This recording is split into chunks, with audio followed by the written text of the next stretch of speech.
Hello दोस्तों, स्वागत है आपके अपनी चैनल रियल एट क्लासेस में। तो चलिए, आज का ये जो हमारा रीजनिंग का सेशन है, ये प्रैक्टिस सेट 10वां है और पिछला जितना भी सेशन मैंने कराया है, मैं आशा करता हूँ कि वो सारे सेशन आप देख चुके हैं। और हाँ, लगभग आप बस ये सेशन को फॉलो कर रहे हैं तो लगभग आपकी सारी जो चैप्टर्स हैं यहाँ से कवर हो जाएंगे। और हाँ, 10 में से 10 आपका मार्क्स पक्का हो जाएंगे। बस आप ये प्रैक्टिस सेट फॉलो किए होंगे सही से, और जो भी मैंने सॉल्यूशन उसका बताया होगा उसको आप अच्छे से फॉलो करते हैं। तो चलिए, बिना देरी किए हुए आज का हमारा पहला क्वेश्चन देखते हैं।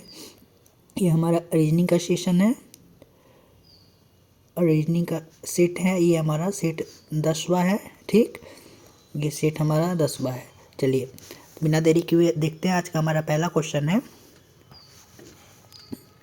यदि प्रोत्साहित करना का संबंध रोक लगाना से है, प्रोत्साहित करना का संबंध रोक लगाना से है, तो उसी प्रकार इसमें से कौन सा ऑप्शन है जो सेम, जैसे ये क्या है, प्रोत्साहित करना का अपोजिट है, इसका अपोजिट है रोक लगाना। उसी प्रकार आपको बताना है इसमें से कौन सा जो पेयर दिया है वर्ड का, ये एक दूसरे का अपोजिट है। पहला ऑप्शन है आपका लाभ, लाभ का अपोजिट आपका सफलता दिया हुआ है, क्या सही है। दूसरा आपका है दुर्लभता का अधिषेध, तीसरा का देखना का विश्वास करना, और चौथा है आपका हृदय का आत्मा। चलिए, इसका करेक्ट आंसर आपका अगर आपको पता है तो आप कमेंट सेक्शन में करेंगे, नहीं तो हम आपको बताते हैं। देखिए, प्रोत्साहित करना क्या है, इसका अपोजिट है हमारा रोक लगाना। उसी प्रकार जो ये दुर्लभता है, दुर्लभता है, इसका अपोजिट होता है हमारा अधिषेध। जो हमारा ये दुर्लभता है, दुर्लभता जो वर्ड है हमारा, ये इसका अपोजिट होता है क्या, अधिषेध होता है हमारा। यानी करेक्ट आंसर क्या हो जाएगा हमारा ऑप्शन अधिशेष, अधिशेष। यानी हमारा करेक्ट आंसर क्या हो जाएगा ऑप्शन बी। चलिए, इसका अपोजिट पेयर वाला आपको आंसर करना था। चलिए, आज का हमारा दूसरा क्वेश्चन है, जिस प्रकार आर टी का संबंध डब्ल्यू जेड से है, उसी प्रकार आपको बताना है पी आर का संबंध, पी आर का संबंध कौन सा पेयर से होएगा। आपका ऑप्शन है U X, T U, R V और एक्स यू। चलिए, अगर आपको खुद से करना है तो वीडियो को पॉज करेंगे और खुद से करने की कोशिश करेंगे। ये तो देखते हैं इसमें रिलेशन क्या है। हमारा क्वेश्चन है आर टी, आर टी का संबंध हमारा दिया हुआ है डब्ल्यू जेड से। ठीक, और उसी प्रकार आपको बताना है पी आर का संबंध, पी आर का संबंध किससे होगा।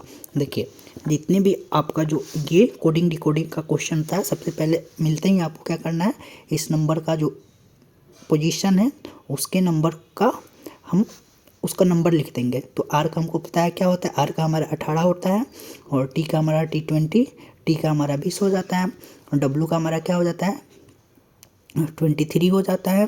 ठीक, 23 हो जाता है, और हमारा जेड का क्या हो जाता है 26 हो जाता है। तो क्या हुआ है, इसमें +5 किया गया हुआ है, 18 5 23, और इसमें क्या किया गया है 20 + 6 यानी 26।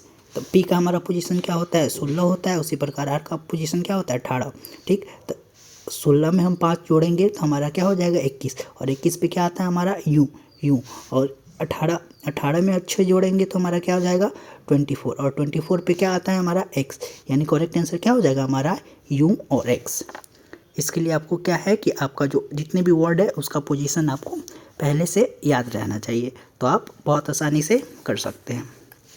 चलिए, नेक्स्ट क्वेश्चन है आपका, जिस प्रकार 16 का संबंध 4 से है, जिस प्रकार 16 का संबंध 4 से है, उसी प्रकार आपको बताना है 9 का संबंध किससे होएगा। चलिए, आपका ऑप्शन है 4, 1, 25 और 2। देखिए, एक्चुअली देखने में बहुत आसान है, बट क्या सारे लोग सोच रहे हैं क्या 4 का हम स्क्वायर कर देंगे तो हमारा 16 मिल जाएगा, तो यहाँ पे 3 का स्क्वायर करेंगे तो हमारा 9 मिल जाएगा, बट क्या ऑप्शन में यहाँ पे नहीं है। इसका मतलब ये लॉजिक फॉलो नहीं कर रहा है। चलिए देखते हैं इसका यहाँ पे कौन सा लॉजिक फॉलो कर रहा है।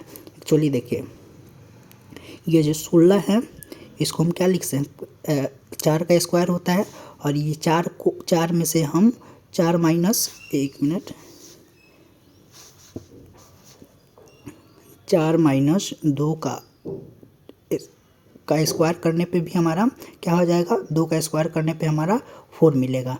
यानी इसका संबंध इससे है। ठीक, ये वाला 3 स्टेप के द्वारा है। उसी प्रकार मान लीजिए इसी का हम देखते हैं 9 है, तो 9 का 3 का स्क्वायर होता है, ठीक।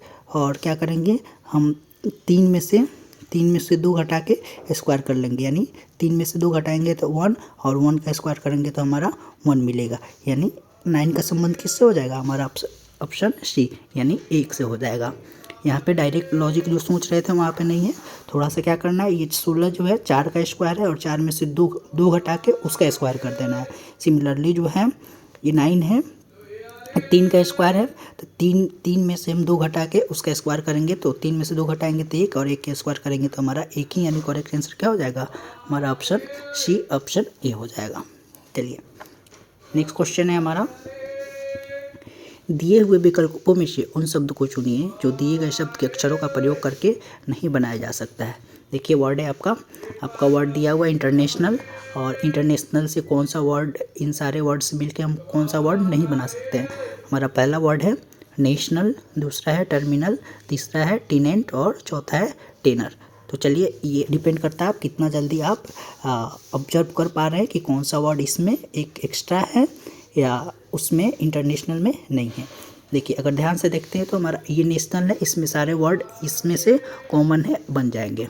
दूसरा देखते हैं क्या है टर्मिनल, टर्मिनल में ये जो एम है ये क्या हमारे इंटरनेशनल में एम आया है, इंटरनेशनल शब्द प्रोनाउंस करने पे ही हमारा एम नहीं आ रहा है या यहाँ पे दिख भी नहीं रहा है, तो इजीली आप इसको ग्रैप्स कर सकते हैं, यानी करेक्ट आंसर क्या हो जाएगा, हमारा टर्मिनल है, जो कि हम इस इंटरनेशनल वर्ड से के प्रयोग से नहीं बना सकते, यानी करेक्ट आंसर क्या हो जाएगा, हमारा ऑप्शन बी हो जाएगा। चलिए नेक्स्ट क्वेश्चन है, क्वेश्चन नंबर ये है, कुछ अक्षरों का समूह दिया गया है जिसमें से प्रत्येक अक्षर के लिए एक अंक निर्धारित किया गया है। इन अक्षरों को इस प्रकार व्यवस्थित करें कि उससे एक अर्थपूर्ण शब्द बन जाए और उनके अंकों को सही क्रम में दिए गए विकल्पों में से दर्शाए। तो देखिए सबसे पहले ये जितने भी वर्ड है आपको क्या करना है, इन वर्ड से एक मीनिंगफुल वर्ड बनाना है। तो मीनिंगफुल वर्ड बनाने के लिए आप तो ऐसे इधर जंबल में इधर उधर दिया हुआ है तो आप तो ऐसे ग्रैप्स नहीं कर पा सकते हैं, तो क्या करेंगे आप ऑप्शन से चेक करेंगे, अगर आप ग्रैप्स कर पा रहे हैं तो देखिए ये क्या है, इतने सारे वर्ड है, तो इससे हम क्या बना सकते हैं REASON, यानी एक हम रीजन वर्ड बना सकते हैं। कौन सा बना सकते हैं, ये हमारा REA रीजन का मतलब कारण होता है, यानी ये वर्ड ये सारे शब्द से हम बना सकते हैं। तो इससे अच्छा होता है कि आप ऑप्शन के द्वारा चेक करेंगे कि किससे एक मीनिंगफुल वर्ड बन रहा है। तो देखिए ये रीजन एक वर्ड बना सकते हैं, देखिए ऐसा है कि नहीं। तो सबसे पहले R क्या है 2 नंबर पे, तो 2 होना चाहिए। उसके बाद E है 1 नंबर पे होना चाहिए, ठीक। A है 4 नंबर पे, तो ये 4 होना चाहिए। A से हमारा 3 नंबर पे, तो ये 3 होना चाहिए। और O है 6 नंबर पे, तो 6 होना चाहिए। और N है हमारा 5 नंबर पे, तो 21 43 65 हमारा ऑप्शन ए ही हो जाएगा। तो अब इसीलिए आप सबसे पहले इसके हिसाब से करेंगे। ये जो है आपका ऑप्शन के हिसाब से, ये आप ऑप्शन से ही बनाएंगे। जैसे 2 के जगह पे क्या है तो R लिख देंगे, 1 के जगह पे क्या है E लिख देंगे, 4 के जगह पे क्या है आपका A लिख देंगे, 5 के जगह पे क्या है, ये करके ऐसे करके बना देंगे। देखेंगे ये एक मीनिंगफुल वर्ड बन रहा है, तो हमारा करेक्ट आंसर यही हो जाएगा। सिमिलरली अगर पहला नहीं हो पाता तो आप ऑप्शन बी चेक करते, चेक करते और डी चेक करते। तो ये दूसरा ऑप्शन है। अगर आप नहीं पहचान पा रहे हैं कि एक्चुअली ये वर्ड दिया क्या हुआ है, तो ये ऑप्शन के थ्रू आप जाएंगे। चलिए हमारा नेक्स्ट क्वेश्चन है, यदि कोर्स को एक कूट भाषा में ये लिखा जाता है तो उस कूट भाषा में ब्रेथ को किस प्रकार से लिखा जाएगा। चलिए क्वेश्चन देखते हैं हमारा क्या है। क्वेश्चन है COURAC को कोर्स को क्या लिखा गया है हमारा ESRUO लिखा गया है।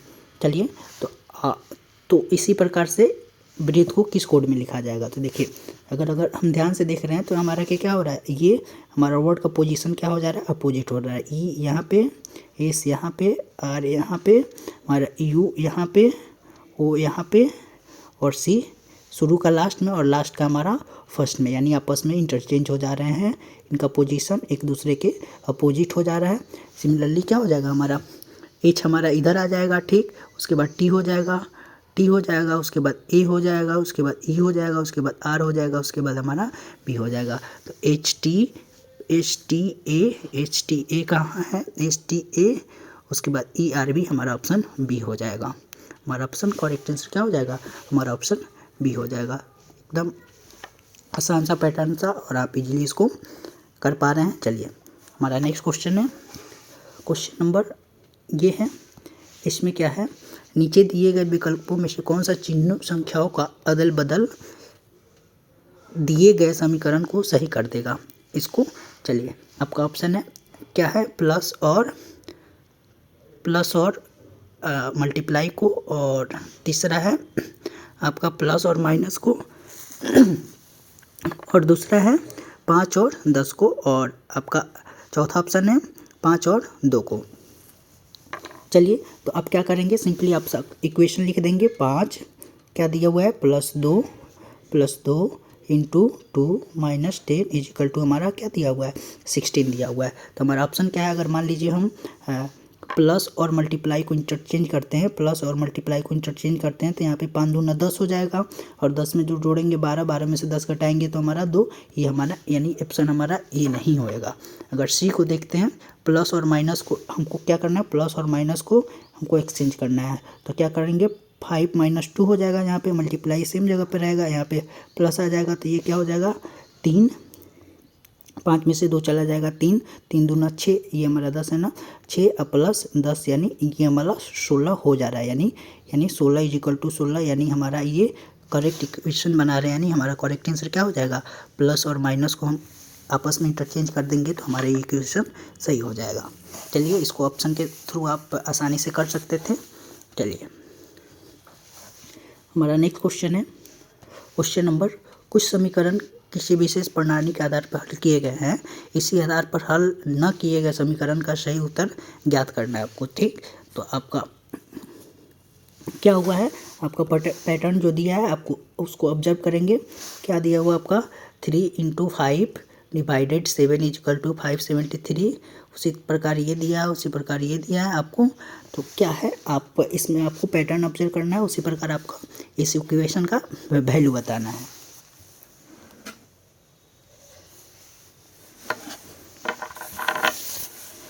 चलिए देखते हैं इसमें कौन सा हमारा पैटर्न या लॉजिक फॉलो हो रहा है।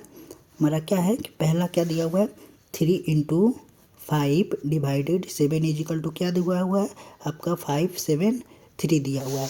तो अगर हम ध्यान से देखते हैं तो क्या हो रहा है कि ये 7 वाला हो रहा है, 7 इस पोजीशन पे आ जा रहा है, मिडिल पे आ जा रहा है, और 5 इस पोजीशन पे आ जा रहा है, और शुरू वाला लास्ट पे चला जा रहा है।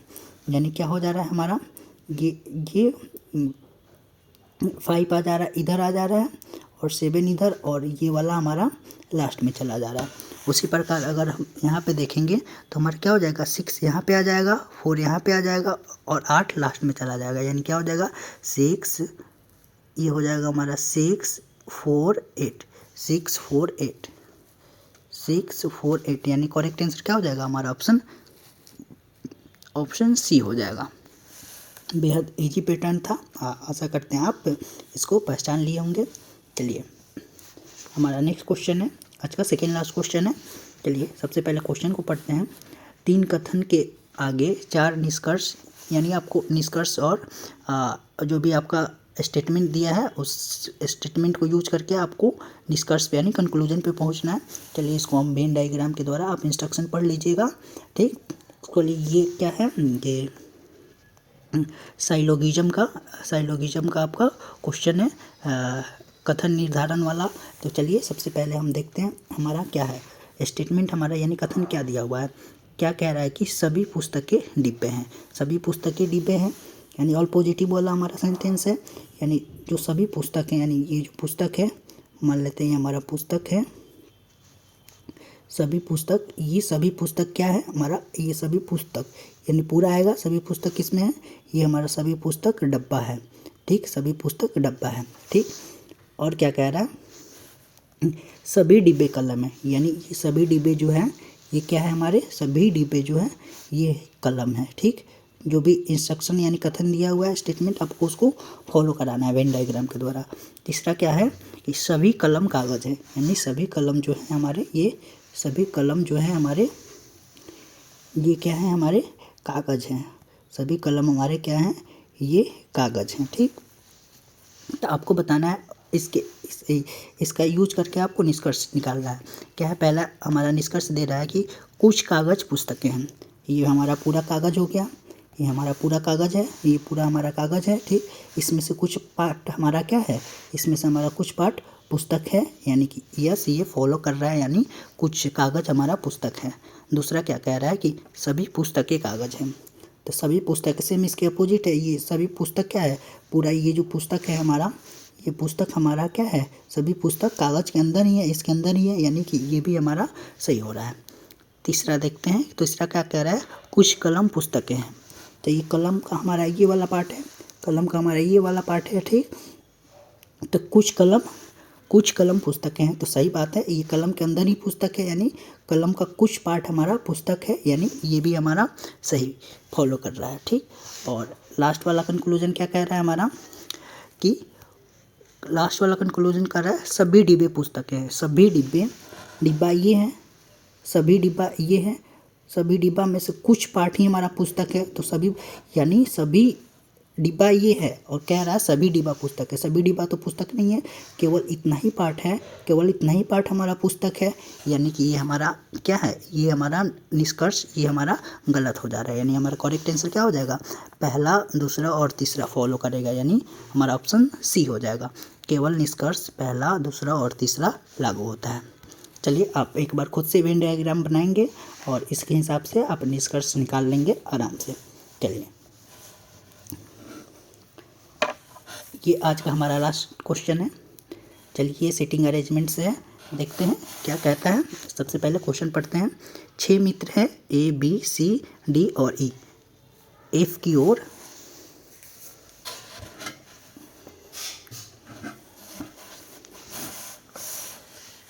छः मित्र हैं आपके A B C D E और एफ।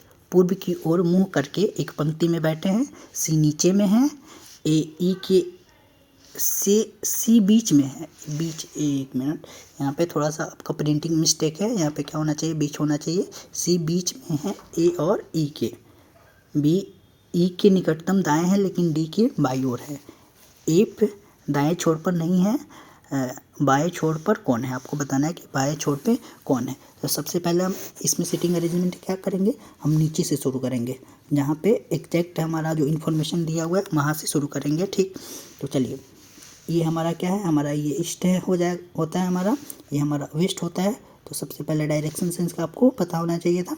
तो चलिए मान लीजिए ये एक पंक्ति में बैठे हुए हैं, इधर फेस करके, हमारा फेस किधर है, ईस्ट की तरफ है, इधर है। तो क्या कह रहा है, जो सी है ए के, सी बीच में है ए और ई के, और बी है ई के निकटतम दाएं है। बी जो है ई के, ये हमारा करेक्ट एकदम सटीक इन्फॉर्मेशन दिया हुआ है, तो पहले इसको पूरा कर लेते हैं। बी जो है ई के, ये ई जो है ई के निकटतम दाएं, तो ई का दायां हमारा ये क्या, ये दायां होएगा, बैठेगा सब इधर मुंह करके, तो इसका दायां इधर होएगा, दायां ये होएगा, और बायां ऊपर की साइड में होएगा, बायां ये होएगा। तो ई यानी क्या है, बी जो है ई के निकटतम दाएं है, तो हमारा ये हमारा बी हो जाएगा। यहाँ पे इसके जस्ट निकटतम दायां में बैठा हुआ है, लेकिन डी के बाईं ओर है, लेकिन डी के यानी डी यहाँ पे इसके क्या है, डी के बाईं ओर है, तो डी का बायां ये हो जाएगा, ये दायां तो सबका होएगा ही। ठीक, बाईं ओर है। और क्या कह रहा है, एफ जो है वो दाएं छोर पे, यानी कि ये लास्ट हो जाएगा। ठीक, पहला इन्फॉर्मेशन क्या कह रहा है, सी बीच में है ए और ई के। सी जो है ए और ई के, सी जो है ए और ई के बीच में हो गया, और एफ जो है ये दाएं छोर पे नहीं है, तो हमारा क्या हो जाएगा, ये हमारा बायां छोर पे एफ हो जाएगा। यानी टोटल हमारे सारे बैठ गए, 1 2 3 4 5 6 लोग बैठ गए हमारा यही कंडीशन हो गया। हम सबसे पहले शुरू करते हैं कहाँ से, जहाँ पे हमको एग्जैक्ट इन्फॉर्मेशन दिया हो। ठीक, तो यानी कि अब क्या रहा है कि बाएं छोर पर कौन है, बाएं छोर पर हमारा बायां ये है, तो यानी बाएं छोर पे हमारा क्या है, अब एफ है, यानी हमारा करेक्ट आंसर क्या हो जाएगा, ऑप्शन बी हो जाएगा। चलिए, आशा करते हैं ये आपको सेशन पसंद आई होगी, और अगर आपको सेशन पसंद आई है तो आप अपने दोस्तों के साथ शेयर करना ना भूलेंगे। साथ में अगर चैनल पे पहली बार विजिट कर रहे हैं तो चैनल को सब्सक्राइब करना ना भूलेंगे। चलिए, आज के लिए बस इतना ही, धन्यवाद।